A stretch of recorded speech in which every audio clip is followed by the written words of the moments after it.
할렐루야, 우종범 목사입니다. 평안하셨죠? 오늘은 10번째 걸음, 포로 시대의 걸음을 함께 하도록 하겠습니다. 우리 지난 시간에 분열 왕국에 대해서 함께 말씀을 나누었습니다. 하나였던 이스라엘이 두 개의 나라, 즉 남유다와 북이스라엘로 쪼개지게 되었고요. 북이스라엘은 아수르에게 망합니다. 그리고 남유다는 바벨론에게 망하게 되죠. 그리고 나서 바벨론에게 이제 포로로 잡혀가게 되는데요. 그 시대, 포로로 잡혀가게 된 포로 시대를 함께 공부할 수 있도록 하겠습니다. 자, 교재는 80쪽을 펴시고요. 포로 시대 10번째 걸음을 시작하도록 하겠습니다. 포로 시대는요, 총 70년의 시대를 겪게 됩니다. 하나님의 말씀에 불순종하여서 나라가 쪼개지게 되고 그 쪼개진 나라마저도 북이스라엘이 먼저 망합니다. 그리고 남유다가 망합니다. 그리고 나서 바벨론에 포로로 잡혀가게 되는 그런 아픔을 겪게 되는 것이죠. 포로 시대, 이 포로를 생각하면 암울하고 힘든 시대였긴 하지만 중요한 것은 포로 시대는 바로 새로운 희망이요, 새로운 회복을 위한 그런 과정임을 믿으시길 바랍니다. 우리의 삶도 그렇죠. 여러 가지 아픔이 있을지라도 그것은 바로 지금의 고난이 미래의 희망으로 연결된다는 것을 믿고 승리하는 저와 여러분이 되시길 간절히 소망합니다. 자, 교재를 보시고요. 자, 10번째 시간입니다. 자, 남유다가 바벨론에 멸망하게 되는데요. 이제 남유다가 바벨론에 멸망하면서 바벨론의 포로로 잡혀가는데 총 3번에 걸쳐서 포로로 잡혀가게 됩니다. 그리고 나서 본국으로 돌아오는 70년의 시대, 돌아오기까지 70년의 시대를 포로 시대라고 하고요. 그 당시의 상황을 잠깐 살펴본다면 3강 이야기라고 할 수 있습니다. 애굽과 바벨론, 아수르, 이 3강의 나라가 있었고요. 이 약은 북이스라엘과 남유다로 이루어져 있었습니다. 애굽과 아수르, 이 두 나라는요, 그 당시에 최강대국이었습니다. 그런데 바벨론이라는 나라에 아수르가 망하게 되고요. 애굽도 바벨론에 망하고 맙니다. 결과적으로 남유다가 망할 때는 바벨론이 애굽과 아수르를 통합한 그런 초강대국의 시대였음을 알 수 있습니다. 어찌되었건 그 당시의 열강의 정세는 먹이사슬과 같다라고 할 수가 있고요. 북이스라엘이 먼저 망하게 됩니다. 여러분 기억하십니까? 이스라엘은 아수르에게 호세아 왕 때 살마네셀 왕에게 BC 722년에 망하게 되고요. 남유다는 바벨론에게 시드기야 왕 때 느부갓네살 왕에게 586 컴퓨터 이야기하면서 BC 586년에 망하게 됩니다. 북이스라엘이 먼저 망하고 그 이후에 남유다가 망하게 되는데요. 이 분열왕국 시대는 한마디로 이야기하면 선지자들 통해서 정신 차려라 라는 시대라고 할 수 있습니다. 근데 이 포로 시대는요, 희망을 가지라 라는 희망 시대라고 저는 표현하고 싶습니다. 물론 포로 생활이 힘들지만 희망을 가지고 고향으로 돌아갈 거야, 이런 희망 시대였음을 여러분들 믿으시길 바랍니다. 어찌되었건 남유다는 하나님보다 이제 애굽을 의지하게 됩니다. 그리고 바벨론의 침략을 당하게 되고요. 멸망을 당합니다. 아까 제가 설명을 드렸죠. 3강이 있었는데 애굽과 아수르, 바벨론이 있었습니다. 그런데 남유다가 망할 당시에 애굽과 바벨론이 서로 대립관계에 있었는데 남유다가 바벨론에 붙을까 애굽에 붙을까 고민하다가 애굽에 붙게 됩니다. 그래서 바벨론이 애굽을 치게 되고 애굽을 흡수하면서 남유다도 함께 망하게 된다라는 것이죠. 어찌되었건 바벨론에 그런 침략을 당해서 이제 멸망을 당하는 남유다가 70년간 포로 생활하게 되는데 그 당시에 하나님이 선지자들을 계속 보내주셨습니다. 그러니까 분열왕국 시대는 정신 차려 이놈아 하면서 선지자들을 보내주신 거고요. 포로 시대는 희망을 가져라 얘들아, 이런 위로의 선지자들을 보내셨다는 것이죠. 그때 선지자들이 바로 에스겔, 예레미야, 다니엘, 이런 사람들이 있습니다. 오늘은 그 당시 포로 시대의 선지서들을 통해서 포로 시대를 살펴볼 수 있도록 하겠습니다. 오늘도 기대감을 가지고 승리하시기를 바랍니다. 자, 1번 포로 시대의 선지서들 먼저 예레미야 애가를 먼저 살펴보겠습니다. 예레미야 애가는 눈물로 쓴 편지다라고 할 수 있고요.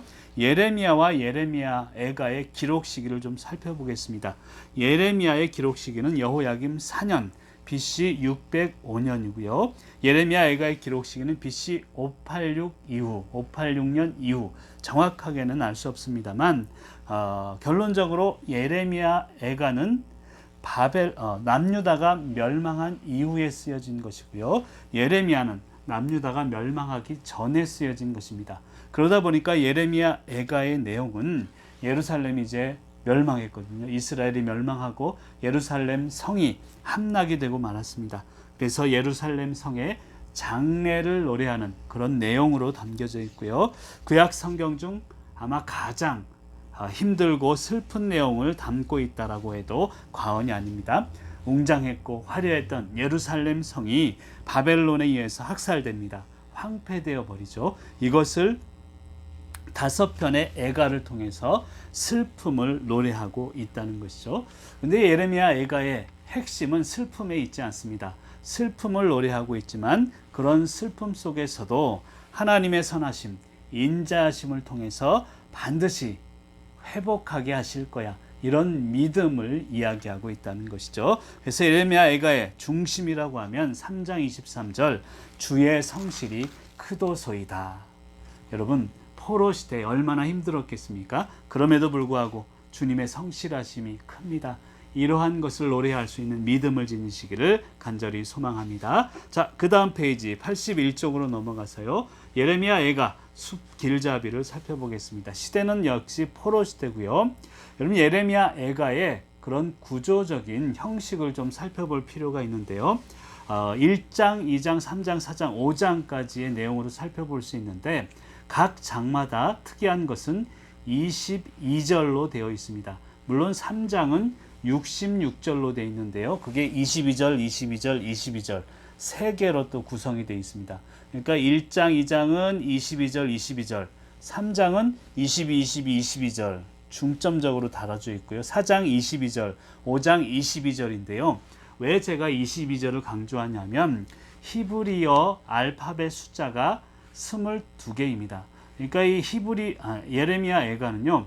히브리서 알파벳에 따라서 1절 A로 시작하고 2절 B로 시작하고 3절은 C로 시작하고 이렇게 22절의 내용을 담고 있다는 것입니다. 그러니까 알파벳 순서에 따라서 구조적으로 정확하게 이야기하고 있는 것이 예레미야 애가의 그런 형식적인 특징이라고 할 수 있습니다. 그 내용을 살펴보면 1장에서는 예루살렘의 멸망에 대한 애통을 담고 있고요. 2장에서는 하나님의 진노하심에 대한 이야기를 하고 있습니다. 그럼에도 불구하고 3장에 넘어가서는 예레미야의 절박한 그런 긍휼을 구하는 기도가 거기 담겨져 있고요. 그래서 66절로 3배의 분량으로 담겨져 있습니다. 그 중에 3장 23절 주의 성실하심이 크도소이다. 이 내용이 중심 내용이라고 할 수 있고요. 이 중심을 통해서 22절, 22절 이렇게 구조적으로 형식적으로 이루어져 있다는 것이죠. 어찌되었건 3장은 긍휼을 구하는 기도의 내용이고요. 4장은 이제 예루살렘의 포위 황폐하게 된 그 도시를 살펴볼 수 있습니다. 그리고 5장에서는 이제 회복을 기도하고 있다는 것이죠. 다시 이야기하면 1장에서는 애통을 나타냅니다. 근데 2장에서는 이런 결과가 나타난 원인, 우리의 죄악 때문임을 이야기하고 있고요. 3장에서는 그것이 끝이 아니라는 것이죠. 그럼에도 불구하고 하나님은 우리를 회복시키실 거라는 소망을 담고 있고 4장에서는 회개하라는 것입니다. 소망으로 끝나서는 안 되죠. 회개하면 5장에서는 회복하신다. 이 내용을 예레미야 애가가 담고 있다는 것입니다. 애가 슬픈 노래이긴 하지만 그 중심에는 희망과 기쁨이 오히려 담겨져 있음을 믿으시길 바랍니다. 우리도 마찬가지입니다. 슬픈 상황 중에 기쁨을 노래하라. 이것을 배우시길 바랍니다. 자, 81쪽 거기 6번 예레미야 숲 길잡이 밑에 보면 아까 제가 설명드린 것이죠. 5편의 시가 나오는데 4편은요. 1, 2, 3, 4편은 장례식 노래에서 지금도 불려지고 있다고 하고요. 히브리어 알파벳 순서 22개 순서대로 시작을 하고 있습니다. 7월 중순 AD 70년에 이제 예루살렘 성전이 파괴되게 되었는데요. 지금도 7월 중순이 되면 예루살렘 성전을 파괴한 그 아픔을 되새기는 마음으로 이 유대인들은 계속 이 예레미야가를 그대로 낭송하고 있다라고 합니다. 자, 두 번째는 에스겔서입니다. 여러분, 성령에 관한 책이다라고 하면 우리가 보통 요엘을 생각합니다. 우리가 지난 시간에 살펴보았는데 요엘서 2장 28절 32절에 보면 사도행전에서 베드로가 인용한 성령에 대한 이야기를 살펴볼 수 있습니다. 그런데 이 에스겔서가 오히려 요엘서보다 더 강력한 성령을 담고 있음을 여러분들 알 수 있습니다. 왜 그런가 하면 꿈, 환상을 통해서 하나님의 구원의 역사를 말하기 때문이죠. 그래서 에스겔서를 보면 이스라엘의 새 군대를 만난 환상의 사람을 계속 묘사하고 있는데요. 에스겔서 1장에 보면 네 바퀴, 강렬한 빛 이런 표현들이 나옵니다. 그래서 지금도 어떤 이단은요, 이 에스겔서에 UFO가 나왔다라고 표현하는 UFO 신봉하는 그 교가 있습니다. 이단이죠. 이단이라기보다도 완전 사이비입니다. 그 UFO가 나타났다는 설을 이 에스겔서 1장에서 주장하기도 합니다. 잘못된 주장이라는 것을 제가 이야기하기 위해서 써놨습니다.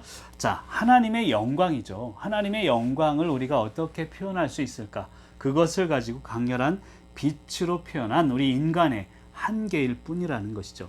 그래서 유대교 랍비들은요, 지금도 유대인들은 이 에스겔서 1장에서 3장은 읽지 못한다고 합니다. 그러니까 30세 이하의 사람들은 읽지 못하게 합니다. 왜 그런가 하면 나이 어린 사람들은 하나님의 영광과 아직 대면할 만한 성숙한 사람이 아니다, 이렇게 판단을 하고요. 에스겔서 1장에서 3장은 지금도 어린아이들이나 30세 이하의 사람들은 읽지 못하도록 유대인들은 하고 있습니다. 자, 바벨론 2차 침공 여호야긴 왕 때에 이제 정치가 장인 군인들 약 1만 명이 바벨론의 포로로 끌려갑니다. 이때 끌려간 사람이 에스겔이고요.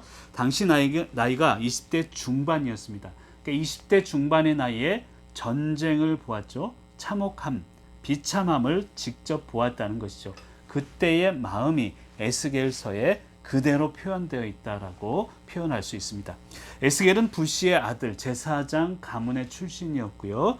23년 동안 포로 생활을 했고 이 바벨론에서 활동했던 선지자라는 것이죠. 그래서 에스겔은 바벨론에서 직접 활동했던 선지자다라고 하면 되겠습니다. 자, 에스겔의 내용을 보면 우리가 포로 생활을 하고 있고 고난을 겪고 있는데 그 이유는 바로 우리의 죄 때문이다라고 표현하는 것이죠. 그 첫 번째 죄가 우상 숭배, 두 번째 죄는 말씀에 불순종한 결과였음을 에스겔은 강조합니다.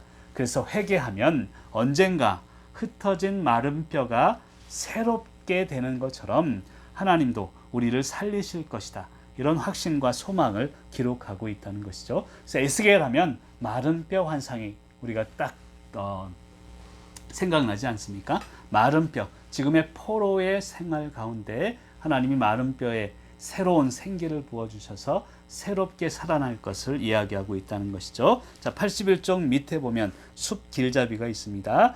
표를 보면서 에스겔의 내용을 살펴볼 수 있도록 하겠습니다. 1장에서 3장까지는요, 이제 에스겔의 소명과 사명에 대해서 이야기를 하고 있고요. 4장에서 24장까지는 유다에 대한 심판에 대한 이야기들, 남유다의 심판을 이야기하고 있고요. 25장에서 32장까지는 주변 열방, 이방인들에 대한 심판을 또한 이야기하고 있습니다. 그러니까 남유다가 먼저 심판을 받고 이방인들도 마찬가지 그 죄악에 대해서 심판할 것이다 이야기하고 있죠. 그리고 33장에서 39장까지는 걱정하지 마, 그래도 이스라엘은 하나님의 선택받은 백성은 다시 귀환할 거야 라는 약속이 기록되어 있습니다. 그 중에 기록되어 있는 게 37장 마른 뼈의 환상이 그 유명한 것이죠. 그리고 40장에서 48장까지는 이스라엘이 이제 완전히 회복되어서 40장에 보면 새 성전을 이룰 것을 또한 약속하고 있다는 것이죠.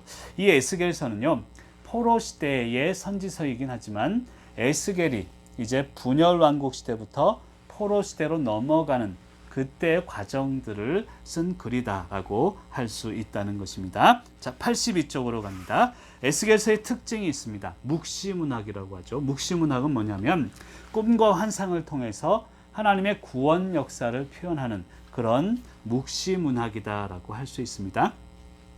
그래서 묵시문학을 우리가 읽으면서 묵상하면서 우리가 먼저 염두에 두어야 하는 것은 이 묵시는 은유로 되어 있고 암시되어 있다는 것이죠. 그래서 깊이 있게 성령의 임재함을 바라보면서 이 묵시문학을 대해야 된다는 것입니다. 그래서 에스겔서는 성령으로 가득 차 있는 예언서다라고 할 수 있고요. 선지자로 에스겔이 활동하다가 그의 사랑하는 아내가 죽습니다.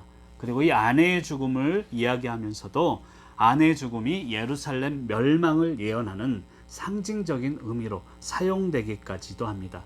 이것이 의미하는 바는요, 에스겔 자신의 삶을 하나님의 말씀으로 직접 선포했다는 것이죠. 벙어리가 직접 되기도 합니다. 머리털, 수염을 깎기도 하면서 괴로운 그런 이스라엘의 모습을 자신의 몸으로 표현하게 되고 있습니다. 에스겔의 핵심 단어는 1장에 에스겔의 환상이 나와 있고요. 33장 파수꾼, 그리고 37장에 보면 마른 뼈, 40장에는 새 성전에 대한 그런 핵심 단어라고 할 수가 있습니다. 자, 내용이 중요한데요. 하나님의 나라는 망에서 포로로 끌려가서 고난당하며 끝이 나는 것 같지만 결코 그렇지 않다는 거예요. 하나님의 나라는 영원하며 곧 회복될 것이다. 이것을 믿으시길 바랍니다. 하나님의 백성도 마찬가지입니다. 우리의 여러 가지 고난이 있지만 회복하실 것입니다. 위로하시고 치료하실 것을 믿으시길 바랍니다. 에스겔 37장에 보면 에스겔아, 이 뼈들이 살 수 있겠느냐라는 표현을 합니다. 그때 에스겔이 뭐라고 이야기하냐면 주께서 아시나이다. 저는 너무너무 도전을 받고 은혜를 받습니다. 주께서 아시나이다. 이것이 바로 믿음의 대답이라고 저는 믿습니다. 우리 인간은요, 우리가 알려고 합니다. 내가 해답을 알려고 하니까 조바심 나는 것이죠. 모든 것은 주님께서 아십니다. 내 미래의 삶도, 내 가정도, 직장도, 지금의 모든 고통도 하나님이 아십니다. 주님이 아십니다. 이런 믿음으로 승리하시기를 간절히 소망합니다. 자, 유다 공동체, 이 마른 뼈죠. 마른 뼈를 유다 공동, 남유다로 표현을 했는데 이 마른 뼈 환상이 70년 후에 성전과 성벽이 재건되면서 현실이 되는 것입니다. 여러분, 우리 안에도 행여나 마른 뼈와 같은 상황이 있습니까? 그런 마음이 있습니까? 선포하시길 바랍니다. 내 안에 마른 뼈여 일어나라, 일어나라, 새롭게 회복되라. 이런 믿음으로 승리하는 저와 여러분이 되시기를 간절히 소망합니다. 자, 세 번째는 다니엘서입니다. 다니엘은 저는 그렇게 표현을 했습니다. 고난 중에서도 영적 자존심을 지킨 사람이다. 그런 선지자다라고 저는 표현을 하고 싶습니다. 왜 그런가 하면요, 이따 설명하겠지만 바벨론은 총 3개의 나라를 거치면서 4명의 왕을 섬깁니다. 이것은 너무 특별한 일이죠. 여러분, 우리도 마찬가지지만 어떤 지도력이 바뀔 때마다, 권력이 바뀔 때마다 그 밑에 있는 사람들은 전부 바뀝니다. 근데 다니엘은요, 얼마나 신실했는가 하면 정권이 바뀌면서도 4명의 왕이 바뀌면서도 다니엘만큼은 그 자리를 지켰다는 것이죠. 여러분, 아첨했다는 게 아닙니다. 하나님의 말씀을 중심으로 최선을 다하며 삶의 자리를 지킬 때 하나님께서 그 자리를 지킬 수 있도록 하셨다는 것이죠. 영적 자존심을 지키며 왕들과 세상 권력과 타협하지 않았는데도 하나님은 다니엘을 쓰셨다는 것을 여러분 믿으시길 바랍니다. 우리도 마찬가지입니다. 어떤 상황에서도 영적 자존심을 지키면 하나님이 지키실 줄 믿습니다. 그 내용을 살펴보도록 하겠습니다. 자, 다니엘은 10대 소년 때 바벨론의 포로로 잡혀갔습니다. 아까 에스겔은 20대 중반 때 포로로 잡혀갔는데요. 10대 소년 때 포로로 잡혀갔으니 그 어린 나이에 보았던 전쟁의 참혹함들, 그 마음이 또 다니엘서에도 표현되어 있다라고 할 수 있다는 것이죠. 자, 다니엘은요, 66년간, 그러니까 10대 소년 때 가서 70대 후반, 80대의 노인이 되었던 것이죠. 이방 왕들을 위해 일했습니다. 그리고 그럼에도 불구하고 신앙의 순수성을 지켰다는 것이죠. 바벨론 1차 침입 때, 아까 에스겔은 2차 침입 때 잡혀갔고요. 다니엘은 1차 침입 때 더 일찍 잡혀간 것이죠. 궁중교육을 받게 됩니다. 10대에 잡혀가서 궁중교육을 받게 되고요. 바벨론이 페르시아에 망합니다. 좀 이따 얘기하겠지만 바벨론이 페르시아에 망하는데 그 중간에 메데라는 왕국이 또 있습니다. 그러니까 바벨론이 메데 다리오에게 잠깐 망하게 되고 이 다리오 메데를 이제 페르시아가 흡수하게 되죠. 전체적으로 보면 바벨론에서 페르시아로 넘어가는 그 과정에 메데라는 왕자가 있어서 나라가 있어서 이 세계국을 거치게 된다는 것이죠. 어찌되었건 큰 틀에서 보면 바벨론이 페르시아에 망하게 된다는 것이죠. 그럼에도 불구하고 페르시아에서 중요한 자리를 차지합니다. 정권이 바뀌었는데도 중요한 요직을 차지하면서 신앙을 지켜갔다는 것이죠. 그게 위대한 다니엘의 위대함이라고 할 수 있습니다. 다니엘서의 특징 중에 하나는 이스라엘의 역사가 아니고요. 이방인의 역사를 다룹니다. 아까 얘기했지만 바벨론의 역사, 메데 다리오 왕의 역사, 그다음 페르시아 바사 왕의 역사를 다루고 있다는 것이죠. 그러면서도 이방인의 역사 속에서도 하나님의 섭리가 있구나, 이것을 깨닫는 책이라는 것이죠.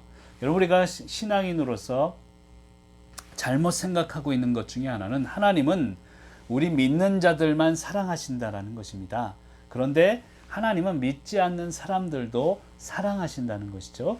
하나님의 백성들 안에서도 하나님의 섭리는 있지만 다니엘서처럼 이방인들, 하나님을 믿지 않는 사람들에게도 하나님의 섭리와 권능이 있음을 다룬 책이 바로 다니엘서라고 할 수 있습니다. 아까 제가 설명한 것이 교재에 있죠. 바벨론이 메대 사람 다리오에게 무너집니다. 다니엘서 5장 31절에 보면 메대 사람 다리오가 나라를 얻었는데 그때의 다리오는 62세였더라 라고 이야기합니다. 그러니까 이 바벨론이 메대 다리오에게 잠깐 넘어가게 되었다는 것이죠. 그리고 이 메대는 나중에 바사의 일부분으로 통합이 됩니다. 그러면서 이제 바사왕 고레스에게 메대가 넘어가게 되는 것이죠. 이러한 바벨론, 메대, 페르시아로 넘어가는 이방 나라의 역사 속에서 하나님의 섭리가 이루어지고 있다. 이것을 다니엘서가 나타내고 있습니다. 그럼 다니엘서는요, 구약의 계시록이라고 불립니다. 신약에는 요한계시록이 있지만 구약에는 다니엘이 계시록이다라고 할 정도로 환상과 상징이 많은 책이라는 것을 알 수 있습니다. 자, 다니엘서 숲 길잡이 도표를 보겠습니다. 자, 그걸 보기 전에 다니엘이라는 뜻은 무엇인가 하면요, 하나님은 나의 재판관이다라는 뜻입니다. 다니엘, 하나님은 나의 재판관이다. 그런데 다니엘의 이름이 이제 바벨론에 넘어가면서 바벨론식 이름으로 바뀌게 되는데 벨드사살로 바뀌어요. 이 벨드사살은 뭐냐면 바벨론의 우상 중에 유명한 벨이 있었습니다. 벨과 느고가 있었는데요. 이 벨드사살할 때 벨이 바로 그 벨입니다. 벨의 보물을 지키는 자가 바로 벨드사살이라는 뜻입니다. 그러니까 하나님은 나의 재판관이라는 다니엘의 뜻이 벨드사살로 바뀌면서 벨의 우상신 벨의 보물을 지키는 자라는 이름으로 창시 개명을 해버렸다는 것이죠. 근데 성경을 읽다 보면 다니엘이라고도 나오고 벨드사살이라고 나오죠. 그래서 벨드사살, 이 창시 개명을 통해서 믿음의 정체성의 혼란을 일으키려고 바벨론식의 이름을 계속 주입시키고 있었다는 것이죠. 그럼 바벨론의 세 친구가 누구죠? 사드락과 메삭과 아벤느고라고 생각하는데 이 세 명의 이름이 바로 바벨론식 이름입니다. 대표적으로 아벤느고, 아까 벨드사살은 벨이라는 우상에 의해서 생겨난 이름이고요. 아벤느고는 뭐냐면 느고라는 또 벨과 느고 이 두 신이 있었는데 느고의 종이다라는 뜻이 아벤느고입니다. 그러니까 사드락, 메삭, 아벤느고도 원래 이름이 있었는데 사드락은 하나냐, 메삭은 미사엘, 아벤느고는 아사랴라는 이름이 있었습니다. 그럼에도 불구하고 이 바벨론식 이름으로 창시 개명을 하면서 계속 신앙의 정체성에 혼란을 주고 있다는 것이죠. 그런데 중요한 것은 비록 이름은 벨드사살이고 사드락, 메삭, 아벤느고로 바뀌었지만 이름만 바뀌었을 뿐 그들의 신앙의 정체성은 분명하게 지키고 있었다는 것입니다. 우리도 마찬가지입니다. 세상에 살아가면서 세상적인 면, 세상 속에서도 살아갈 수밖에 없지만 세상 속에서 영적인 정체성을 지킬 것을 다니엘을 통해서 깨달으시기를 바랍니다. 자, 그러면 숲길잡이로 넘어가세요. 1장에는 다니엘의 생애가 나오는데 특이한 것은 1장은요, 원어 성경을 보면 원래는 히브리어로 기록이 되어 있고요. 2장에서 7장까지는 아람어로 기록되어 있습니다. 아람어는 그 당시 예수님 살던 당시에 쓰이던 그 언어로 알려져 있고요. 페르시아에서 또 쓰였던 언어, 셈족의 언어로 알려져 있습니다. 어찌되었건 이게 특이한 것이고요. 8장에서 이제 마지막 10장까지는 히브리어로 다시 기록이 되어 있다는 것이죠. 왜 그런가 하면 이 이방인들을 향한 예언을 하기 위해서 그 당시에 쓰였던 그 아람어를 그 글로 써 있다는 것이죠. 히브리어로 쓰게 되면 이방인들이 알아들을 수 없기 때문에 2장에서 7장까지 이방인의 역사에 대한 것은 아람어로 쓰여졌다는 게 특이합니다. 거기 보면 느부갓네살, 그 다음 아들이 벨사살 왕이죠. 이 바벨론입니다. 그러니까 첫 번째 느부갓네살, 두 번째 벨사살 왕을 다니엘이 거쳤고요. 6장에 보면 다리오 칙령할 때 세 번째는 메대 왕 다리오를 거치게 되고 나중에 11장, 12장 가게 되면 바사왕 고레스까지 총 4명의 왕을 섬기게 된다는 것을 알 수 있습니다. 자, 2장에서 7장까지 내용은요, 느부갓네살, 벨사살 왕의 환상을 다루고 있고요. 그럼 3장에 가면 새 친구가 이제 풀무불 속에 들어가는 이야기가 나옵니다. 우리가 흔히 얘기할 때 다니엘의 새 친구하고 다니엘이 같이 들어갔다 생각을 하는 사람이 많은데요. 다니엘의 새 친구만 이제 풀무불 속에 들어가게 됩니다. 그리 아니하실지라도 하는 그 고백이 다니엘의 새 친구의 고백이라는 것이죠. 다니엘은 거기 없습니다. 그런데 6장에 넘어가면 다니엘이 이제 다리오 칙령을 하게 되는데 30일 동안 왕이 아닌 다른 것에 절하면 사자굴에 넣어야 됩니다. 자꾸 다니엘을 시기하는 사람들이 그렇게 칙령을 만들게 하죠. 그래서 다니엘이 칙령을 발표하게 되는데 다니엘이 하나님께 기도합니다. 그래서 사자굴에 다니엘만 그때는 들어가는 내용이 다니엘서 6장에 또 나오게 됩니다. 그리고 7장의 내용은 네 짐승 환상이 나오고요. 8장 다니엘의 환상, 숫양 수렴소 환상이 또 나오고요. 9장은 71회의 환상과 마지막 때 환상 10장 이하의 내용을 살펴볼 수 있다는 것이죠. 그 내용에 대해서는 성경을 통해서 또 쭉 살펴보시기를 부탁을 드립니다. 자, 그 다음 페이지 83쪽으로 넘어가세요. 다니엘이 섬겼던 왕에 대해서 좀 살펴볼 수 있도록 하겠습니다. 아까 제가 설명을 드렸지만 다니엘은 총 4명의 왕을 섬깁니다. 느부갓네살, 그 아들 벨사살, 여기까지가 바벨론이고요. 메대왕 다리오, 메대라는 나라입니다. 그 다음 페르시아 바사왕 고레스까지 4명을 섬기게 되는데 그 내용이 이제 83쪽 위쪽에 나와 있습니다. 자, 도표를 보면서 다니엘이 섬겼던 왕을 살펴보겠습니다. 자, 1장에서 4장까지 내용에 느부갓네살 왕의 내용이 나오고요. 느부갓네살 왕의 꿈을 해석하는데 해석함으로써 이제 총리가 되게 됩니다. 느부갓네살의 꿈은 좀 이따가 제가 구체적으로 설명하도록 하게 되고요. 일단 꿈을 해석해서 총리가 되고 사드락, 메삭, 아벳느고, 이게 바벨론식 이름이라고 했습니다. 가 총리가 되면서 같이 바벨론을 지방을 다스리게 하게 되죠. 이게 새 친구로 하여금 바벨론 지방을 좀 나누어서 다스리게 한다는 것이죠. 근데 중요한 것은 이제 다니엘의 새 친구가 풀무불에 던져지는 내용이 바로 3장에 나오게 되는 것이죠. 풀무불에 던지면서도 이제 하나님의 영광을 드러내는 그런 장면을 살펴볼 수 있습니다. 그때 여러분 기억하시죠? 이상하다. 4명이 들어갔는데 왔다 갔다 하는 사람, 3명이 들어갔는데 왔다 갔다 하는 사람은 4명이구나 라고 이야기하는 내용들이 이때 나온 것이죠. 그리고 벨사살 왕, 바벨론 제국의 마지막 왕입니다. 5장, 7장, 8장에 나와 있고요.